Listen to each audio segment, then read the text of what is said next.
আমাদের মুক্তির পথ রাসূলুল্লাহ সাল্লাল্লাহু আলাইহি ওয়াসাল্লামের সিরত উসওয়ায়ে হাসানা।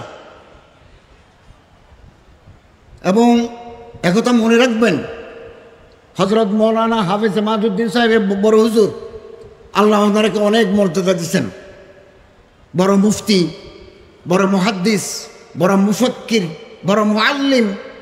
ওই মর্যাদায় আমি পৌঁছতে পারি নাই, সে আলম, সে তাবাহুর আমার নাই। যেহেতু আমি উঠতে পারি নাই, মৌলানা মাদউদ্দিন সাহেব, মুফতি মাদউদ্দিন সাহেব উঠছেন, মৌলানা মাহমুদুল হক সাহেব উঠছেন, চরমনের হযরত পীর সাহেব উঠছেন, আমি উঠতে পারি নাই। তো আমার মনের ভিতরে বেদনা, দুঃখের আগুন জ্বলে।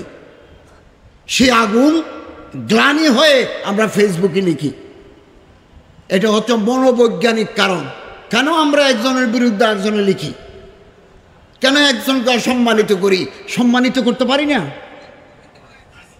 আপনার ভিতরে যে জৌদত, আপনার ভিতরে যে ইলমি তাবাহুর, আপনার ভিতরে যে তাফাক্কুহ ফিদ্দীন, এটাকে আমি আপগ্রেড করতে পারি না, উপরে তুলতে পারি না। না, আপনাকে হেয় করতে পারলেই আমার যেন কলিজার শান্তি হয়।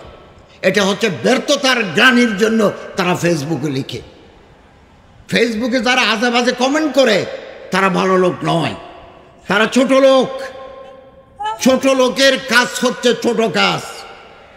বড় মানুষের কাজ হচ্ছে এগুলোর দিকে না তাকানো।